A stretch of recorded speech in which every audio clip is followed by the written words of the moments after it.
Hello friends, welcome to car की classes. Date आज की 14 मई 2021 और देख लेते हैं इंडियन एक्सप्रेस के एडिटोरियल और आइडिया पेज से इंपॉर्टेंट आर्टिकल्स जो अभी हम डिस्कस करने वाले हैं। फर्स्ट आर्टिकल है इंजेक्टिंग अ क्राइसिस। अभी जो पूरा वैक्सीन इनइक्विटी देखने को मिल रही है, जिसके बारे में रिपोर्ट हमने कल शाम के वीडियो में डिस्कस भी की थी, जिसमें ये पता पड़ रहा है कि जब से 1 मई के बाद में 18 से 44 साल की एज ग्रुप को वैक्सीनेशन देने की बात की गई है, तब से एक तो अर्बन और रूरल रीजन में डिवीज़न देखने को मिल रहा है वैक्सीनेशन को एक्सेस करने में, और एक दूसरी बात कि जहां पर सेंट्रल गवर्नमेंट 1 मई से पहले अपना रोल अच्छे से प्ले कर पा रही थी और वैक्सीन की सप्लाई में प्रॉब्लम नहीं आ रही थी, स्टेट गवर्नमेंट्स को प्रॉब्लम का सामना नहीं करना पड़ रहा था, वो प्रॉब्लम्स भी कहीं ना कहीं बढ़ने लग गई है जब से 1 मई के बाद में नई वैक्सीन पॉलिसी स्टार्ट की गई है। तो ऐसे में इसको क्राइसिस बोला जा रहा है और समझाया जा रहा है। तो देखेंगे इस आर्टिकल को। ये वाला आर्टिकल है इग्नोरिंग पैलेस्टीन। इस आर्टिकल में देखो हमारे एग्जाम पॉइंट ऑफ व्यू से इतना कुछ इंपॉर्टेंट नहीं निकल रहा है, बट एक जो चीज़ है वो ये कि आप यहाँ पर देखो इजराइल और पैलेस्तीन दो कंट्रीज़ हैं या फिर दो नेशंस हैं, और दोनों कहीं ना कहीं देखोगे तो इजराइल ने कॉलोनियलिज्म का अपना अख्तियार किया था कि जब इजराइल के लोग ज्यूज जो थे वो पैलेस्तीन की लैंड पे आकर के और सेटल होते हैं और फिर उसके बाद में यहाँ पर कॉलोनियल बिहेवियर अपनाते हैं, और उसके चलते आज आप देखो कि कितने पैलेस्टीनियंस का एक्सोडस हो रहा है। दैट मीन्स उनको उनकी जगह छोड़ करके निकलना पड़ रहा है। तो इसी चीज़ पर राइटर जो है वो अटैक कर रहे हैं और ये कह रहे हैं कि इजराइल को अपने साथ के इन लोगों को रिकग्नाइज करने की ज़रूरत है, कॉलोनियल पीरियड की जो बिहेवियर है उसको छोड़ने की ज़रूरत है, और साथ में वर्ल्ड कम्युनिटी, जैसे कि यहाँ पर एग्जांपल दिया जा रहा है यूएसए का, बोले यूएसए चाहे ऐसे कुछ भी बोले ह्यूमन राइट क्राइसिस को लेकर के, बट इजराइल के ऊपर लगाम लगाने में अभी तक भी यूएसए का एडमिनिस्ट्रेशन बिल्कुल भी सफल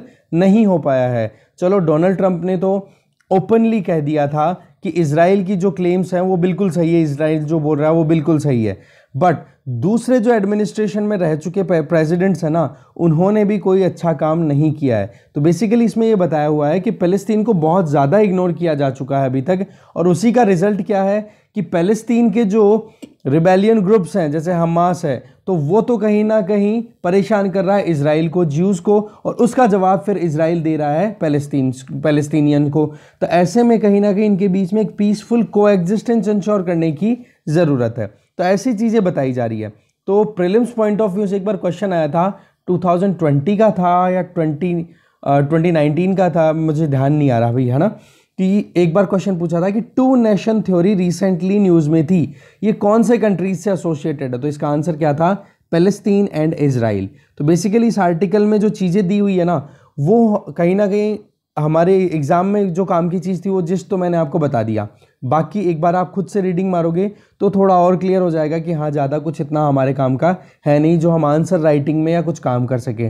रही बात इंटरव्यू या एग्ज़ाम के लिए हमारे पास में कंटेंट होना इजराइल और पैलेस्तीन के मुद्दे को लेकर के, तो वो चीज़ें हम एक्सप्लेन्ड पेज पे डिटेल में डिस्कस कर चुके हैं 2 बार, एक बार भी नहीं 2 बार, ठीक है। तो इसलिए यहाँ पर इस आर्टिकल को हम डिस्कस नहीं करेंगे। आप एक बार देखना चाहो खुद से देख लेना। इसके अलावा पार्टीशन सिग्नल, ये पॉलिटिक्स है, बिल्कुल डिस्कस नहीं करेंगे। ये वाला article a sword over the scalpel, इस आर्टिकल में बताया जा रहा है राइटर के द्वारा कि अभी जो मेडिकल इमरजेंसी आई हुई है, ऐसी परिस्थिति में कोई मेडिकल प्रैक्टिशनर, वो चाहे वो डॉक्टर हो चाहे कोई नर्स हो, तो अगर वो उसके पास में रिसोर्सेज की स्कैरसिटी है, जैसे कि वैक्सीनेशन की बात करो, ऑक्सीजन की बात करो, वेंटिलेटर्स की बात करो, या आईसीयू के बेड्स की बात करो, तो इनका अलोकेशन करते टाइम पे कैसे डिसाइड करे कि किस पेशेंट को प्रायोरिटी दी जाए। एक वो पेशेंट है जिसके बचने के चांसेस हैं और उसको अगर थोड़ी सी ऑक्सीजन मिल जाएगी तो वो जी लेगा, और एक वो पेशेंट है जिसकी हालत बहुत ख़राब है पर उसको ऑक्सीजन देने की बहुत ज़्यादा ज़रूरत है, एकदम ज़रूरी है। तो ऐसे में आप ये बताओ, इसकी हालत थोड़ी सी बहुत ज़्यादा बिगड़ी हुई है, तो ऐसे में आप किसको प्रेफरेंस दोगे, आप ये बताओ, ठीक है। तो ऐसे में हमारे पास में यहाँ पर कोई लीगल कोडिंग अवेलेबल नहीं है, कोई रेगुलेशन अवेलेबल नहीं है, तो उसकी डिमांड की जा रही है राइटर के द्वारा। तो थोड़ा बहुत इस आर्टिकल को हम डिस्कस करेंगे, यह आर्टिकल हम डिस्कस नहीं करेंगे। तो 2 आर्टिकल यहाँ से आगे, फिर हम नेक्स्ट आर्टिकल डिस्कस करेंगे, how to bend the rural wave. गाँव में जो कोविड-19 केसेस बढ़ते चले जा रहे हैं उसको हम कैसे कंट्रोल कर सकते हैं। अच्छे सजेशन दिए जा रहे हैं। हरियाणा के फॉर्मर चीफ मिनिस्टर हैं भूपेंद्र सिंह हुड्डा, ये आर्टिकल हम देखेंगे। ये आर्टिकल बिल्कुल डिस्कस नहीं करेंगे। न्यू वैक्सीनेशन पॉलिसी को क्रिटिसाइज़ किया जा रहा है, जो हम ऑलरेडी बहुत बार देख चुके हैं, तो कुछ नया है नहीं इस आर्टिकल में।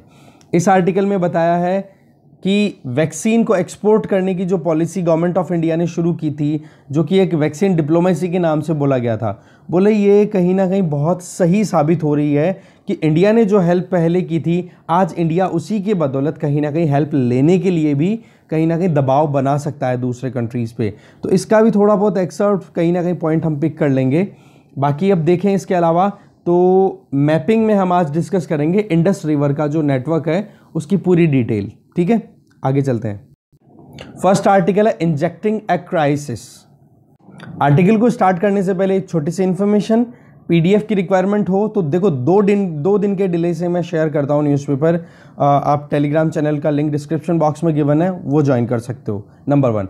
इसके अलावा जो आर्टिकल्स हैं उनका कनेक्शन जीएस पेपर 1, 2, 3, 4 इनसे किससे कनेक्ट हो रहा है, तो वो कनेक्शन जो है वो आप डिस्क्रिप्शन बॉक्स में देख सकते हो, वहाँ पर डिटेल दी हुई है आर्टिकल्स की, तो पहले वो ज़रूर चेक कर लिया करो आप। ठीक है, जिससे आपको आइडिया लग जाए कि कौन से पेपर में कौन से टॉपिक के साथ में ये पर्टिकुलर आर्टिकल है वो कनेक्ट कर पा रहा है, तो इसमें थोड़ा सा और ओरिएंटेशन आपका क्रिएट हो पाएगा। ठीक है, तो चलिए अब देख लेते हैं। हमारे पास में जो फर्स्ट आर्टिकल है इंजेक्टिंग ए क्राइसिस, इसमें ये बताया जा रहा है कि एंटी कोविड वैक्सीन की प्लानिंग की अगर बात करें तो अभी वो डिसएरे में चल रहा है, दैट मीन्स डिसऑर्डर्ड मैनर में चल रहा है, अभी बिल्कुल सही तरीके से डिलीवर नहीं हो पा रहा है, जिसमें सेंट्रल गवर्नमेंट ने जो सुप्रीम कोर्ट के सामने अपना एफिडेविट दिया था, उस एफिडेविट में जो भी अपने कमिटमेंट दिए थे उनसे कहीं ना कहीं डिनायल कर रहा है। दैट मीन्स सेंट्रल गवर्नमेंट अपने कमिटमेंट्स को पूरा करने में सफल नहीं हो पा रही है।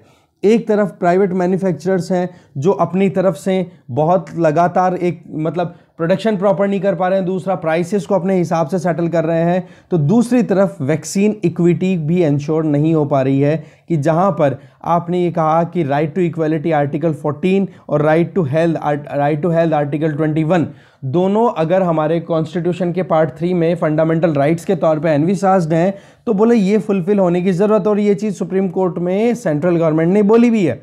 बट बोले कि जब से 1 मई का दिन जब से नई वैक्सीन पॉलिसी स्टार्ट हुई है, जिसमें 18 से 44 साल के लोगों को भी वैक्सीनेशन देने की शुरुआत हो गई, तो बोले तब से डिरेल हो गया पूरा का पूरा सिस्टम।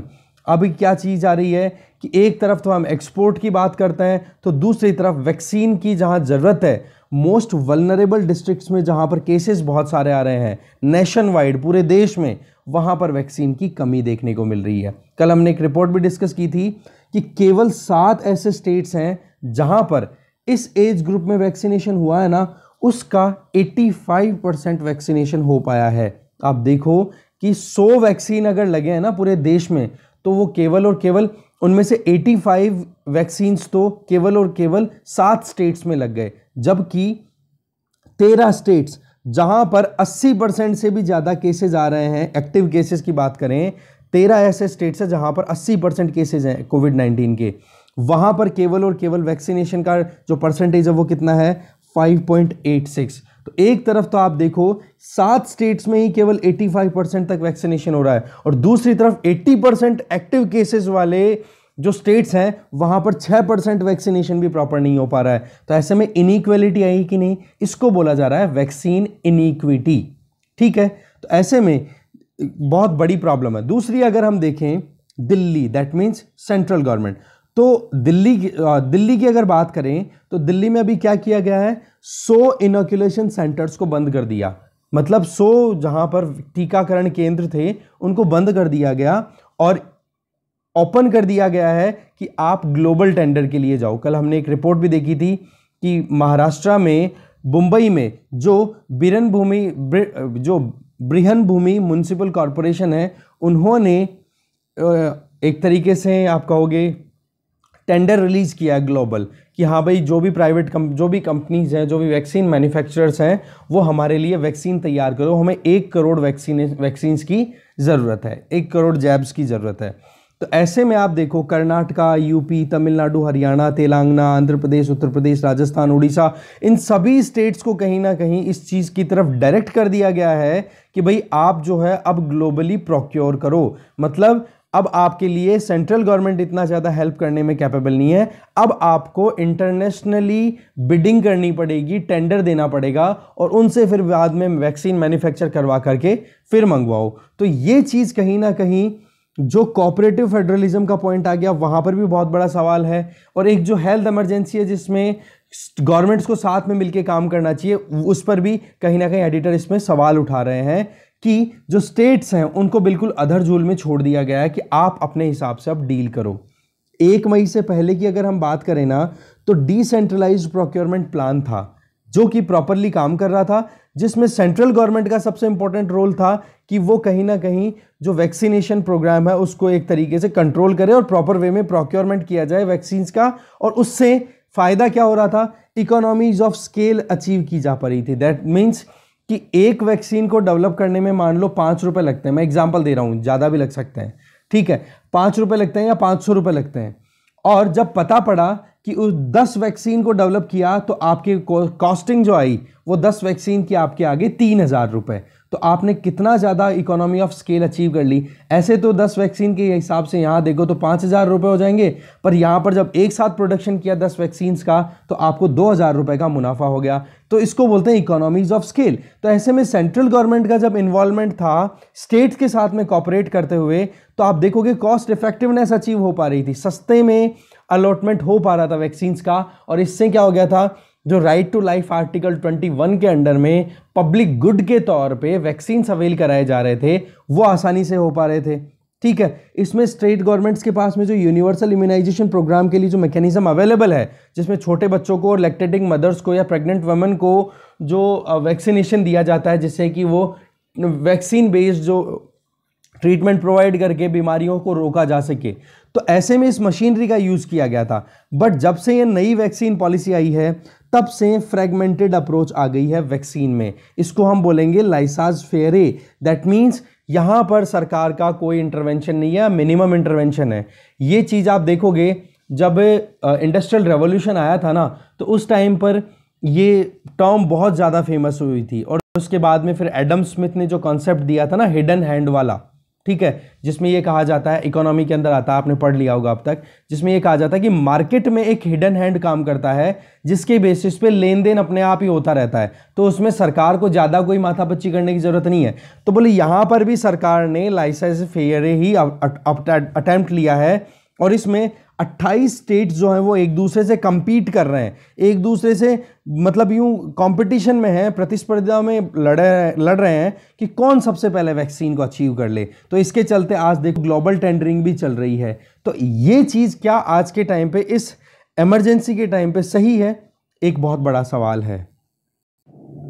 ठीक है, फिर इसके बाद में एडिटर है वो एक और सवाल उठाना चाह रहे हैं कि ऑनलाइन रजिस्ट्रेशन का प्रोविज़न आपने रखा है कि कोविन पे जाओ और ऑनलाइन रजिस्ट्रेशन करो। तो आप एक चीज़ बताओ जी, रूरल एरियाज़ में और अर्बन एरियाज़ में क्या इंटरनेट पेनिट्रेशन सेम है? ये बहुत बड़ा सवाल है। तो ये तो फिर से वही चीज़ आ गई, रूरल अर्बन डिवीज़न, कि गांव के लोगों को परेशानी का सामना करना पड़ेगा और अर्बन एरिया में एक एक बंदे के पास में 3-3, 4-4 स्मार्टफोन्स है और इंटरनेट कनेक्टिविटी उनके पास में अवेलेबल है। तो ये जो डिस्क्रिमिनेशन है, इंटरनेट का पेनिट्रेशन का जो गैप है, ये कहीं ना कहीं आज इस हेल्थ इमरजेंसी में भी बहुत ज़्यादा परेशान करेगा। और रही सही में हमें पता है कि आज के टाइम पर जो सेकेंड वेव अभी चल रही है कोविड-19 की, इसका सबसे ज़्यादा जो असर देखने को मिल रहा है वो गाँव में देखने को मिल रहा है कि गाँव में केसेस कितने ज़्यादा हो रहे हैं, फर्टिलिटी रेट कितनी ज़्यादा आ रही है, और रही सही में वहाँ पर इंफ्रास्ट्रक्चर की कमी हो रहा है। और आपने 18 से 44 साल की एज ग्रुप के जो इंडिविजुअल्स उनको वैक्सीनेट करने के लिए कोविन पे रजिस्ट्रेशन की पहली बात की, और फिर बाद में लोग जो हैं कहीं ना कहीं हॉर्ड में लगे हुए हैं कि कब मेरा स्लॉट अलॉट हो रहा है, कि हाँ वैक्सीन कराने के लिए स्लॉट कब मिल रहा है मेरे को। तो रजिस्ट्रेशन कराने के बाद में और मारामारी, तो पहले से ही इंफ्रास्ट्रक्चर की कमी है, डिजिटल लिटरेसी की कमी है गांव में, स्मार्टफोन्स कम है वहाँ पर। तो ऐसे में आप कैसे गांव के लोगों के साथ में एक जस्टिस कर पा रहे हो? ठीक है, देखो 12 डिफरेंट पॉलिटिकल पार्टीज़ के सीएम्स ने, ऑपोजिशन रूल्ड स्टेट्स के जो सीएम हैं, उन्होंने बोला है कि भाई सेंट्रल गवर्नमेंट को क्या आप प्रोक्योर करो वैक्सीन को और सबके लिए एक्सेसिबल करो वैक्सीन, नहीं तो क्या हो जाएगा, गड़बड़ हो जाएगी। आज अगर इंडिया की पॉपुलेशन पॉइंट ऑफ व्यू से देखें तो 130 करोड़ लोग जो हैं वो कहीं ना कहीं इस बीमारी से लड़ रहे हैं। तो ऐसे में हमें वैक्सीन पर भी ध्यान देने की ज़रूरत है, नहीं तो क्या पता कि आने वाले टाइम पर वैक्सीन में भी वही क्राइसिस हो जाए जो क्राइसिस ऑक्सीजन में देखा गया है। तो गलती ना हो और एक आप कहो कि ब्लंडर ना क्रिएट हो जाए और एक ब्लस्टर भी नहीं होना चाहिए। ऐसा नहीं कि आप धमकीबाजी कर रहे हो, स्टेटमेंट दे रहे हो उल्टे सीधे, नहीं, आपको एक प्रॉपर वे में काम करना पड़ेगा जिसमें सेंट्रल गवर्नमेंट, स्टेट गवर्नमेंट और ग्राउंड लेवल पे जो लोकल गवर्नमेंट्स है उनके साथ में मिलके काम किया जाए, तब जाकर के इस प्रॉब्लम को हम सॉर्ट कर सकते हैं। आगे चलते हैं। नेक्स्ट आर्टिकल है स्वॉर्ड ओवर द स्कैल्पेल। यह आर्टिकल लिखा गया है एकाक्षरा महाजन मंदार के द्वारा। इस आर्टिकल में बताया जा रहा है कि हेल्थ क्राइसिस ज़बरदस्त है, इमरजेंसी लगातार आती हुई है, बट प्रॉब्लम आ गई है कि एक कानून हमारे यहाँ पर नहीं है जो कि सही दिशा दिखा सके मेडिकल जो प्रैक्टिशनर्स हैं उनको, क्योंकि एक तरफ जहां पर उन पे प्रेशर बनता चला जा रहा है तो दूसरी तरफ मेडिकल प्रैक्टिशनर्स के पास में रिसोर्सेज की कमी है। तो ऐसे में वो स्कैर्स रिसोर्सेज को किसको अलोकेट करें, उसके लिए कोई गाइडलाइंस नहीं है, कोई नॉर्म्स नहीं है। और दूसरी तरफ अगर वो इंडिविजुअल कोई डॉक्टर या फिर जो भी मेडिकल प्रैक्टिशनर है वो अगर स्कैर्स रिसोर्सेज को अलोकेट कर देता है और पता पड़ता है अलोकेशन के बाद में दूसरा इमरजेंसी केस आ गया जिसकी सिचुएशन और भी ज़्यादा बिगड़ी हुई है, तो वो फिर बंदा ये कहता है कि मुझे ये रिसोर्स अलोकेट करो। तो आप एक चीज़ बताओ, यहाँ पर इस डॉक्टर की क्या गलती है? अगर यहाँ पर प्रॉपर गाइडलाइंस अवेलेबल हो, नंबर 1, नंबर 2, अगर आपके पास में प्रॉपर लॉ मेकिंग हो, कोई ऑर्डर हो, कोई ऑर्डिनेंस हो, तो ऐसी परिस्थिति में क्या हो जाएगा, इस डॉक्टर को आप लिटिगेशन से बचा सकोगे कि इसके खिलाफ कोई केस ना कर दे। क्योंकि अभी मैंने जो बात की आर्टिकल 14 में राइट टू इक्वालिटी दिया हुआ है, आर्टिकल 21 में right to health and right to life दिया हुआ है। तो इन दोनों के बेसिस पे ये जो सेकंड इंडिविजुअल है ये कोर्ट में पहुंच जाएगा कि भाई हमें कोई रिसोर्सेज का अलोकेशन नहीं हुआ टाइम पे। तो ये लिटिगेशन में ये मेडिकल प्रैक्टिशनर क्या इंडिपेंडेंटली काम कर पाएगा, बिना एंजाइटी के काम कर पाएगा? ये बहुत बड़ा सवाल है। ठीक है, अभी हमारे यहाँ पर कानून नहीं है, कानून बनाने की डिमांड की जा रही है। साथ में अगर हम देखें section 4 of epidemic disease act की बात करें तो उसमें यह कहा है कि छूट दी जा रही है थोड़ी बहुत कि कोई भी लीगल प्रोसीडिंग्स अगर होती है कि मान लो एक डॉक्टर है वो कोई अपनी प्रैक्टिस के टाइम पे ये सोचता है कि हाँ एक पेशेंट, मैंने पहले बता दिया आपको, एक पेशेंट है जिसकी हाल थोड़े से ख़राब है पर उसको अगर ऑक्सीजन की सप्लाई थोड़ी बहुत दे दी जाती है तो वह बच जाएगा। और दूसरी तरफ एक पेशेंट है जिसकी हाल बहुत ही ज़्यादा ख़राब है और उसके बचने के बहुत कम चांसेज हैं, तो इसको तो ऑक्सीजन की और भी ज़्यादा ज़रूरत है। तो आप ये बताओ किस ज़िंदगी को बचाने में प्रेफर करोगे, जबकि दोनों में से आपको एक ज़िंदगी बचानी है? आप बताओ। तो ये बहुत बड़ा एक डिलेमा हो जाता है, एक दुविधा में फंस जाता है डॉक्टर। तो ऐसी परिस्थिति में अगर गुड फेथ को लेकर के डॉक्टर जो है वो अगर अलोकेट कर देता है ऑक्सीजन सप्लाई पहले पर्सन को, तो इस डॉक्टर को लिटिगेशन से बचाव करने के लिए हमारे पास में केवल और केवल एपिडेमिक्स डिजीज एक्ट जो हमारा है उसके अंदर सेक्शन 4 है वो इस तरीके की प्रोटेक्शन देता है। बट एक प्रॉपर गाइडलाइंस अगर हो जिससे कि इस मेडिकल इमरजेंसी को सही से टैकल किया जा सके, क्योंकि अब तो ये रूटीन केयर हो गया है, रूटीन इन इशू हो चुका है कि जहां पर एक या दो एक्सेप्शनल वे के अंदर कोई केसेस नहीं आते हैं। ऐसी सिचुएशन लगातार बनी हुई है क्योंकि आपको भी पता है कि क्या हाल है ऑक्सीजन का, वेंटिलेटर्स का, या आईसीयू बेड्स का, या फिर वैक्सीन्स का। तो ऐसे में सबसे बड़ी प्रॉब्लम क्या है, हमारे यहाँ पर scarcity of the resources, medical emergency और absence of legal issue, legal backing, that means कोई कानून हमारे पास में अभी अवेलेबल है नहीं। यूएसए में भी देखो सिमिलर ऐसे ही केसेस देखने को मिले थे। तो यूएसए में क्या है, crisis standard of care guidelines use की गई थी। इसमें सही तरीके से मेडिकल कम्युनिटी को गाइड किया गया था, एक डिटरमिन्ड मैनर के अंदर काम किया गया कि हाँ भाई आपको वेंटिलेटर्स कैसे आपको अलोकेट करने हैं, क्या आपकी मतलब आपको देखना पड़ेगा कि हाँ वाकई में वेटेज किस केस की तरफ है, उस वेटेज के अकॉर्डिंग आपको देखना पड़ेगा। तो पॉइंट क्या है, ऐसी गाइडलाइंस हमारे यहाँ पर भी अगर बन जाए तो सही रहेगा ना। इससे क्या होता है कि एक तो सरकार ने बैकिंग दे दी, गाइडलाइंस दे दी, और उनके हिसाब से मेडिकल प्रैक्टिशनर जब काम करेगा तो उसके सामने लीगल चैलेंजेस नहीं आएंगे। तो क्या किया जाना चाहिए, जल्दी से जल्दी लेजिस्लेटिव एनेक्टमेंट, कानून लाना चाहिए, या कानून नहीं ला सकते तो ऑर्डिनेंस निकालो जल्दी से, क्योंकि सोल्यूशन बहुत ज़रूरी है इसका। नहीं तो क्या होगा कि हेल्थ केयर ऑफिशियल्स कहीं ना कहीं एक तरफ तो कहीं ना कहीं अपना पूरा 100% दे रहे हैं और दूसरी तरफ उनकी केस पे केस ठोके जा रहे हैं लोग, तो इससे क्या हो जाएगा, बहुत मुश्किल हो जाएगी। तो इसके लिए क्या किया जाए, एक ट्रायज कमेटी को स्टैब्लिश करने की जरूरत है। ट्रायज का मतलब होता है कि मान लो क्रिटिकल सिचुएशन में आपको डिसाइड ये करना है कि ट्रीटमेंट का ऑर्डर क्या रहेगा, तो उसको ट्रायज बोला जाता है। तो ऐसी कमेटी बनाई जाए जो कि अच्छे से रिकमेंडेशन दे और उसके बेसिस पे नई गाइडलाइंस बने, तब जा करके प्रॉपरली हम ये पूरा सिस्टम एफिशिएंटली काम कर पाएगा। रिसोर्सेज की कमी में भी तो हम कहीं ना कहीं मैनेज कर सकते हैं ना, अगर हमारे पास में अच्छे से रूल्स एंड रेगुलेशंस अवेलेबल हो। ये बात बोली जा रही है राइटर के द्वारा। ओके, आगे चलते हैं। नेक्स्ट आर्टिकल है how to bend the rural wave. Article लिखा है भूपेंद्र सिंह हुड्डा ने। तो देखो, क्राइसिस तो हमें पता ही है कि कितनी ज़्यादा मुश्किलें बढ़ती चली जा रही है, गाँव में केसेस बढ़ते चले गए हैं। तो यहाँ पर एक कोऑर्डिनेशन की ज़रूरत है यूनियन गवर्नमेंट और स्टेट गवर्नमेंट में। इन दो में तो है ही, बट साथ में जो लोकल गवर्नमेंट्स हैं, चाहे वो अर्बन लोकल गवर्नमेंट्स हो या फिर पंचायती राज इंस्टीट्यूशंस की बात करें उनकी हो। जैसे कि हमें पता है कि 73rd and 74th constitutional amendment act जो था वो लाया किस लिए गया था, डिसेंट्रलाइजेशन ऑफ द पावर। इससे क्या होगा कि ग्रास रूट रियलिटीज को आप समझ पाओगे और उन प्रॉब्लम्स को वहीं की वहीं सही कर पाओगे। तो ऐसे में पंचायती राज इंस्टीट्यूशंस का रोल बहुत इंपॉर्टेंट हो जाता है गांव में इस बीमारी को अगर हमें संभालना है या फिर इस बीमारी को हमें रोकना है। तो अभी आज आप देखोगे कि अगर 100 हॉस्पिटल्स हमारे पूरे देश में है ना, तो उसमें 75 हॉस्पिटल्स तो अर्बन एरियाज में है। तो सबसे बड़ी प्रॉब्लम तो क्या है, हेल्थ केयर सर्विसेज में डिस्पैरिटी। कहीं ना कहीं गांवों को अभी भी परेशानी का सामना करना पड़ रहा है। नेटवर्क का तो देख ही लिया हमने प्रीवियस आर्टिकल में, अब यहां पर हॉस्पिटल की बात और कर लो। दूसरी तरफ गवर्नमेंट की जो बिल्डिंग्स है, गवर्नमेंट की जो सिस्टम्स हैं, वो रूरल एरिया में नहीं है। नंबर 1 पॉइंट तो राइटर यहां पर ये बोलना चाह रहे हैं। दूसरा पॉइंट यहां पर क्या हो रहा है कि गांव में क्यों परिस्थिति बिगड़ती जा रही है, बोले ह्यूज हेजिटेशन, हिचक बहुत ज्यादा है। मतलब ये कि लोग अगर थोड़ा बहुत भी, गांव में क्या प्रॉब्लम आ रही है कि अगर थोड़ा बहुत भी अगर उनके हल्की फुल्की जुकाम बुखार हो रहा है तो वो ये सोच के इग्नोर कर देते हैं कि कॉमन कोल्ड है भाई, नॉर्मल बुखार है, कोई बड़ी चीज नहीं है, सही हो जाएगा।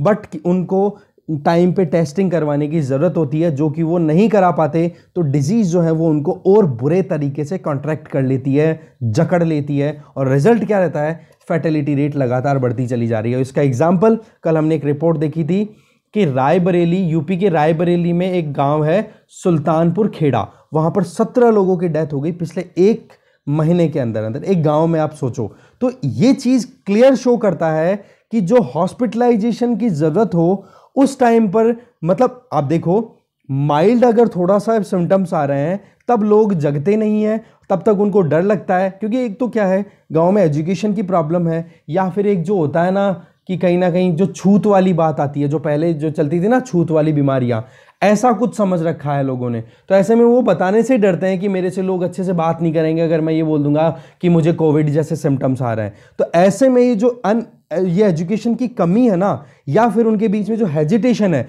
उसके चलते माइल्ड सिम्टम्स सीवियर सिम्टम्स में कन्वर्ट हो जाते हैं और फिर जरूरत पड़ती है उनको हॉस्पिटलाइजेशन की, और वो फिर कूच कर लेते हैं किस तरफ, शहरों की तरफ। और शहरों में हॉस्पिटल्स की है, हॉस्पिटल 75%, पर फिर भी वहाँ पर शॉर्टेज तो है ही ना। हमने क्या देखा अभी, वैक्सीन की कमी, ऑक्सीजन की कमी, वेंटिलेटर्स की कमी। तो उस कमी के चलते फिर गांव के लोग बहुत ही ज़्यादा सीवियर परिस्थिति में पहुंच जाते हैं और उनकी फर्टिलिटी रेट आपको लगातार बढ़ती हुई दिखाई देती है। तो ऐसे में गांवों में इंफ्रास्ट्रक्चर प्रॉपर मेंटेन होना ये बहुत ज़्यादा ज़रूरी है।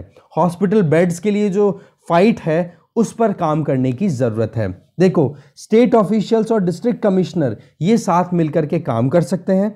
इसके लिए क्या किया जाए कि एक प्रॉपर मैनर में प्लान किया जाए, और जो ग्राउंड लेवल पे जो सरकारें हैं, अब सबसे बड़ी प्रॉब्लम क्या आती है पंचायतों के अंदर कि इलेक्शन हो रहे हैं, इलेक्शन होने के बाद में जब तक वहाँ पर पंचायत चल रही है तब तक तो देखो वहाँ पर मशीनरी प्रॉपर काम कर रही है, और जब मशीनरी एक बार डिसॉल्व हो गई पंचायत, तो उसके बाद में वहाँ पर कोई हवाला देखने वाला ही नहीं है। तो यहाँ पर राइटर बोल रहे हैं कि जो पंचायत सचिव होते हैं, जिनको ग्राम सेवक भी बोला जाता है, बोलो उनके थ्रू आप ये प्रोग्राम जो है वो प्रॉपरली इंप्लीमेंट कर सकते हो।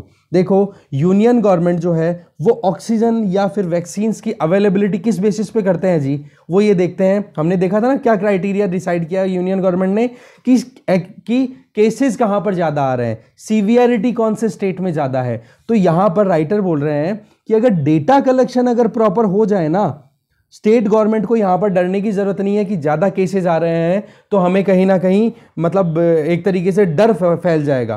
बोला डेटा अगर हमारे पास में प्रॉपर रहेगा तो आपके पास में सीवियरिटी का आइडिया रहेगा कि हाँ वाकई में कितनी परिस्थिति बिगड़ी हुई है, और उसी के बेसिस पे आपको अलोकेशन भी मिल जाएगा सेंट्रल गवर्नमेंट से। तो एक तो डेटा की एक्यूरेसी की यहां पे बात की जा रही है। इसके अलावा विलेजेस में जो फैमिलीज हैं जहां पर भी कोविड केसेस आ गए, बोलो उनको आप मेडिकल किट्स अवेलेबल करो। बहुत इनोवेटिव आंसर हैं ये, आप लिखोगे, आइडियाज हैं, ठीक है, कि मेडिकल किट अवेलेबल करो जिसमें मेडिसिन हो, थर्मामीटर हो, ऑक्सीमीटर हो, क्योंकि इससे क्या हो जाएगा कि वो अगर थोड़े बहुत भी सिम्टम्स आते हैं तो वो उसी टाइम पे ट्रीटमेंट लेना शुरू कर दे, जो कि शहरों में लोग कर रहे हैं, खुद से अपने हिसाब से सही हो रहे हैं। तो इसके लिए क्या किया जाए, बोला पंचायत सचिव है ना, ग्राम सेवक जो होते हैं, डेवलपमेंट ऑफिसर्स हैं, बोलो उनके थ्रू आप ये काम कर सकते हो। डेटा प्रॉपर्ली करेक्ट कराओ और साथ में उनको इंसिस्ट करो कि भाई प्रॉपर्ली टेस्टिंग हो। अब देखो टेस्टिंग अगर प्रॉपर हो जाएगी तो आपको पता पड़ जाएगा कि हाँ वाकई में परिस्थिति कितनी ग्रेवर है, तो उसी के हिसाब से फिर ट्रीटमेंट भी दे दिया जाएगा, तो आराम से जानें बचाई जा सकती हैं। आपने भी देखा होगा कि पैरासीटामोल, ठीक है, एजिथ्रोमाइसिन, और साथ में आपने देखा होगा विटामिन सी की च्यूएबल जो टैबलेट्स आती हैं वो, और मल्टीविटामिन्स की जो टैबलेट्स हैं, और साथ में विटामिन डी की जो मतलब या तो टैबलेट्स या फिर पाउडर्स हैं, ये मिला करके अगर सही टाइम पे ट्रीटमेंट अगर दे दिया जाए तो इजीली रिकवर किया जा सकता है माइल्ड सिम्टम्स वालों को। और 100 में से 98 को माइल्ड सिम्टम्स ही आते हैं, और आते ही अगर ट्रीटमेंट टाइम पे ले लिया तो उसमें वो बच जाएंगे। आपने ये देखे होंगे, बहुत सारी पोस्ट चल रही है फेसबुक पे इधर। तो बेसिकली पॉइंट क्या है कि सही टाइम पे सही अगर निर्णय ले लिया गया तो जिंदगियां बचाई जा सकती हैं। तो ये बहुत इंपॉर्टेंट चीज़ बताई है। अभी तक अगर हम देखें तो डिस्ट्रिक्ट एडमिनिस्ट्रेशन जो है वो कहीं ना कहीं थोड़ा सा कम काम कर पा रहा है, तो उनका काम है कि वो सही तरीके से कोलेट करे। दैट मीन्स इंटीग्रेशन आना चाहिए, जिसमें डिस्ट्रिक्ट लेवल पे आप देखो तो जिला परिषद जो होती है, पंचायत समिति के लेवल पे अगर देखो तो पंचायत समिति पे प्रधान और ये लोग होते हैं इनके साथ में, और ग्राम पंचायत लेवल पे अगर आप देखो तो वहां पर सरपंच और पंच जो मिलकर के, ये पूरी मशीनरी को साथ में आकर के फिर काम करने की जरूरत है। तब जाकर के हमारे पास में प्रॉपर डेटा आएगा। इंटीग्रेटेड मैनर में जो भी डिसीजन सेंट्रल गवर्नमेंट के द्वारा लिए जा रहे हैं वो स्टेट गवर्नमेंट के थ्रू होते हुए ग्राम पंचायत तक पहुंच सकते हैं, पंचायती राज इंस्टीट्यूशंस के थ्रू। तो कहने का मतलब ये हो गया कि ज्योग्राफीज का गैप कहीं ना कहीं ज्यादा सीवियर सिचुएशन बनाने में सक्षम ना हो, ऐसे में हमें डेटा प्रॉपर्ली कलेक्ट करने की जरूरत है। ऐसे में हमें पेंडेमिक को हैंडल करने के लिए सारी सिचुएशन को ट्रांसपेरेंट मैनर में टैकल करने की जरूरत है, ठीक है। तो देखो डिस्ट्रिक्ट या म्युनिसिपल कमिश्नर हैं वो भी काम कर सकते हैं डिस्ट्रिक्ट के हिसाब से, ये मैंने आपको बता ही दिया। ऑक्सीजन की सप्लाई, ये चीज़ आप देख ही लोगे। मुंबई का केस यहाँ पे बता रहे हैं कि food and drug administration department ने प्लान किस तरीके से किया है कि सप्लाई जो है वो प्रॉपर्ली इंश्योर की जा सके। वही बात हो गई, आइडिया एक्सचेंज होना चाहिए। इसी के लिए तो कल परसों एक आर्टिकल हमने देखा भी था ना, जिसमें बताया था कि parliament must meet. That means कि वो लोग जब बैठेंगे तो बताएंगे तो सही ना कि हमने ये एक्सरसाइजेज परफॉर्म की, इसके चलते हमारे एरिया में बीमारी को हमने कंट्रोल कर लिया। तो एक बंदा अगर ये बात बोलेगा, एक एमपी, तो 10 एमपीज और सीख लेंगे उससे। तो इससे क्या होगा, एक प्रॉपर वे में जो हमारे देश की सबसे बड़ी पंचायत है वहाँ पर अगर बातचीत होगी तो कुछ ना कुछ आउटकम तो निकलेगा ही ना, ठीक है। मुंबई की बात एग्जांपल दी जा रही है कि हॉस्पिटल्स की नंबर्स बढ़ाए जा रहे हैं, तो बोला गाँव के लिए भी किए जा सकते हैं। वो सारी चीज़ें जो आपको ऑलरेडी पता है, जो कुछ इनोवेटिव था वो हमने इस आर्टिकल में देख लिया है। तो मेन जो पॉइंट है वो ये है कि जहाँ से शुरुआत हो वहीं पर उसको दबा दो, तब यही सबसे बेस्ट तरीका हो सकता है, ठीक है। आगे चलते हैं।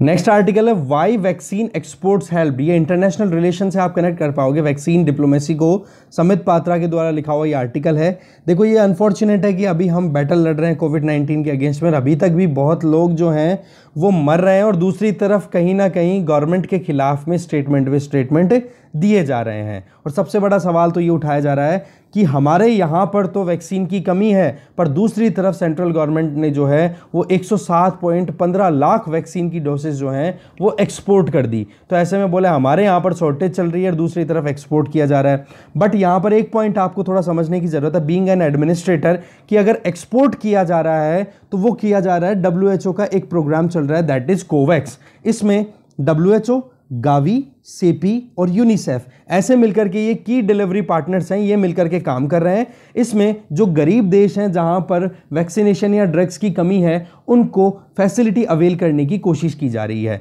तो इसमें सेंट्रल गवर्नमेंट या फिर इंडिया की तरफ से जो सपोर्ट दिया जा रहा है वो इसी का पार्ट है। अब आज आप देखो, जब हमारे यहाँ पर केसेस डिक्लाइन कर रहे थे जनवरी या फरवरी में, तो उस टाइम पर हमने एक्सपोर्ट किया था वैक्सीन्स का। आज तो हम उल्टा इंपोर्ट करने की बात कर रहे हैं, रीजन बीइंग क्योंकि हमारे यहाँ पर केसेस बहुत ज़्यादा आने लग गए हैं। अच्छा, दूसरी चीज़, अगर हम पहले हेल्प नहीं करते, अगर हम जनवरी फरवरी के टाइम पे एक्सपोर्ट नहीं करते, तो क्या यूएसए पे एक मॉरल ऑब्लिगेशन या मॉरल प्रेशर बन पाता कि भाई आप इंडिया की हेल्प करो? क्योंकि इंडिया ने भी जब सिचुएशन यूएसए में बिगड़ी थी तो इंडिया ने हेल्प की थी।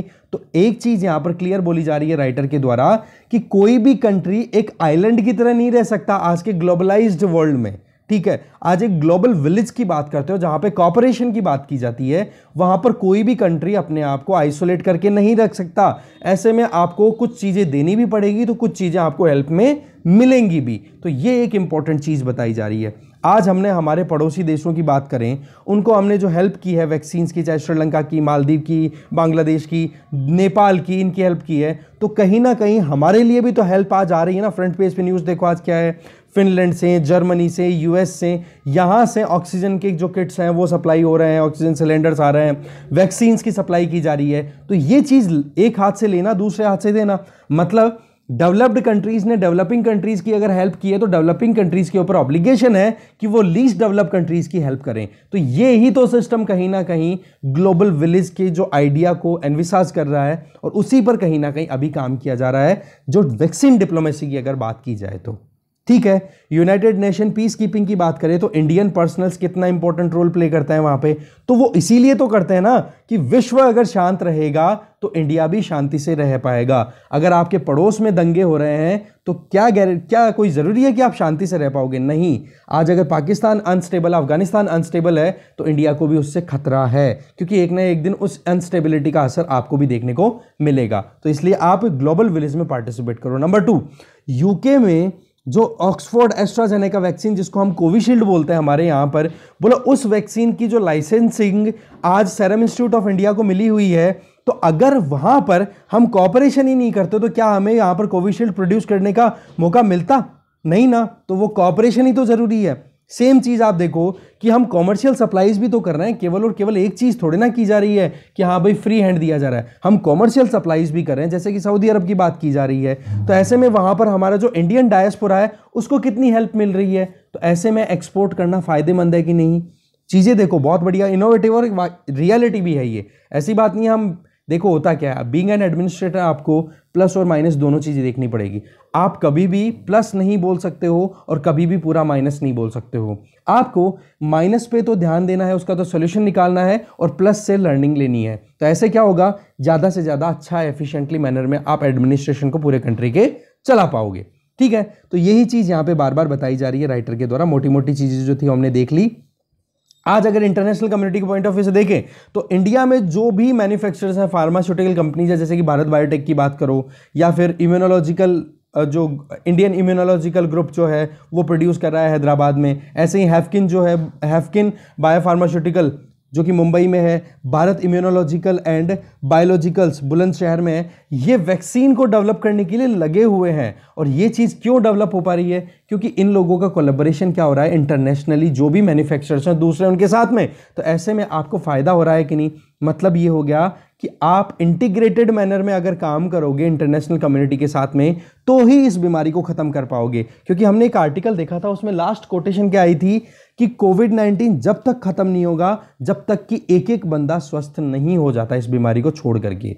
समझ गए? तो ऐसे में अभी जो सरकार की जो प्रोविजंस है, ये जो कोवैक्स जो प्रोग्राम चल रहा है, तो ऐसे में हम अपने आप को इंटीग्रेट करके रखेंगे, तो यही चीज़ बहुत इंपॉर्टेंट है।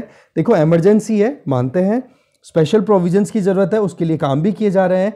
ऐसी बात नहीं है कि सरकार के कोई स्टेटमेंट नहीं आ रहा है दैट मीन्स कि सरकार कुछ कर नहीं रही है। सरकार डेफिनेटली जो कुछ भी हो रहा है, क्योंकि रिसोर्सेज की स्कैर्सिटी है।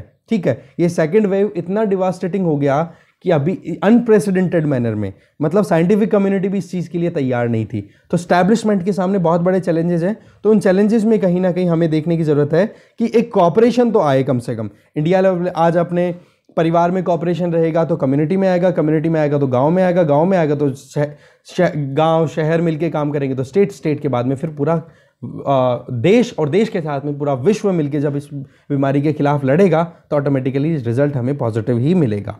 ठीक है, आगे चलते हैं।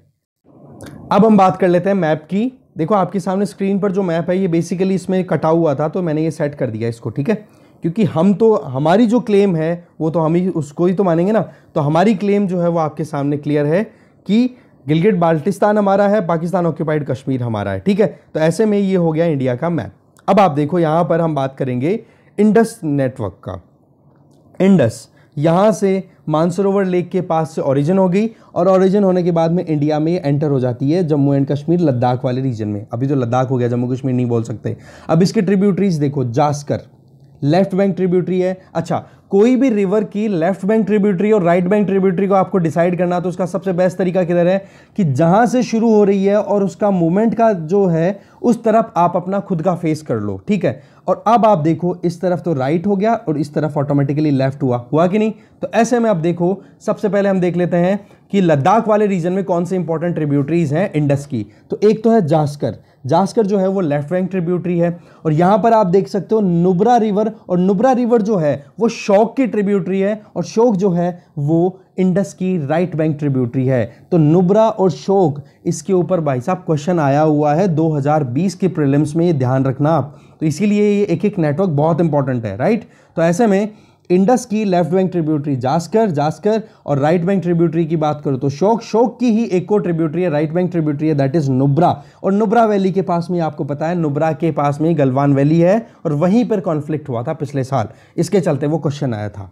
समझ गए। तो ऐसे में आप मैप को करंट अफेयर से कनेक्ट करके देखो, उन्हीं में से क्वेश्चन बनते हैं। आगे बढ़ो, आगे बढ़ गए तो फिर आगे राइट बैंक ट्रिब्यूटरी एक और आती है, दैट इज गिलगिट बाल्टिस्तान वाला रीजन, जो कि अभी पाकिस्तान ने हड़प रखा है बट वो रियल में हमारा है, राइट।